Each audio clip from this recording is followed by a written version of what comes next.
So in a convenient twist of fate, the indictment of former President Donald J. Trump came on the very same day that members of the House Oversight Committee viewed the FBI document, the 1023 form, alleging that Joe Biden took bribes in exchange for actions as vice president.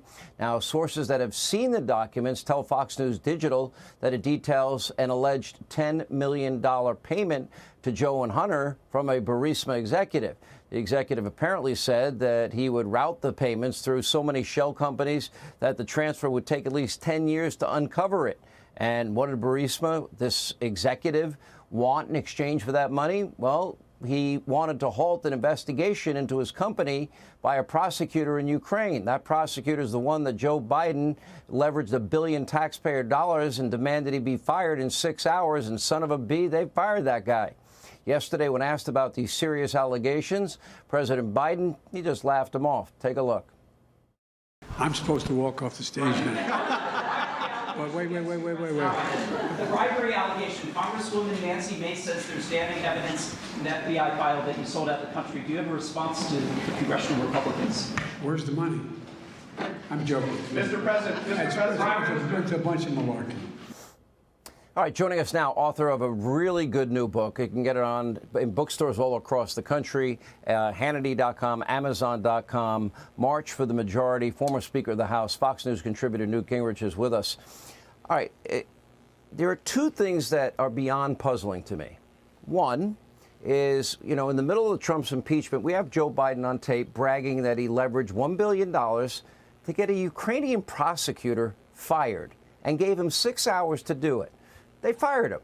It turns out that prosecutor was investigating Burisma, and it turns out the prosecutor was investigating Hunter Biden.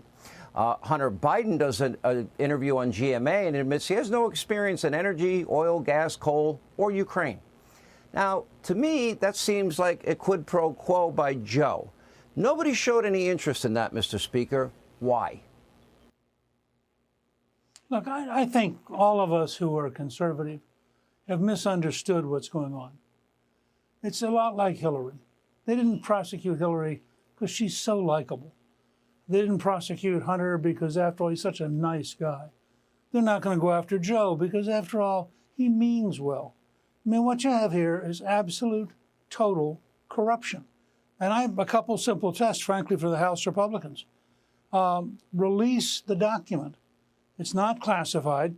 There's no reason every American can't read it. Put it on the internet. Let all of us read. Remember, this is a confidential FBI informant who the FBI believed in enough to have paid him over $200,000 over the years. So they thought he was a very serious person. So let's read what he had to say. Second, I just did a newsletter at Gingrich 360 saying that this is the wrong indictment. The Donald Trump indictment's wrong. The first indictments ought to be all the people who are mentioned as breaking the rules and breaking the law in the Durham report. Those are FBI agents. The second indictment ought to be the two universities that still haven't told us how much money they got from the Chinese communists while taking care of the Bidens. That's the University of Delaware and the University of Pennsylvania. And the University of Pennsylvania got 2 ambassadorships out of the deal. And there were 10 Biden administration senior people being paid by the University of Pennsylvania with money that I think came directly from communist China. The third indictments ought to be the Biden family. I mean, how can you have, it's a very simple, just ask yourself, why would the widow of the mayor of Moscow send $3 million to Hunter Biden? Why would Burisma hire a guy who clearly didn't know anything? $3.5 million. I'm lowballing it. I'm trying to be conservative. But think about it. Why would Burisma be paying him? Why would somebody in Kazakhstan send him money? Why would a Chinese billionaire be sending him a diamond? And as Chairman Comer reported the other day, we know of at least one case where $3 million was sent to the Biden family from China. And finally, what does it tell you? That apparently the FBI leadership insisted that the IRS disband the team that was looking into the money for the Bidens. This whole thing is sick, and it puts in context what's happening with Trump. What you have is a deliberate, vicious effort worthy of Zimbabwe or Venezuela or Cuba, But in the United States of America, to have this kind of totally ruthless use of the power of the government, you know, it's ironic. This is the week that is the anniversary of the publication of George Orwell's 1984. And what we're seeing is exactly the use of state power that Orwell warned us against.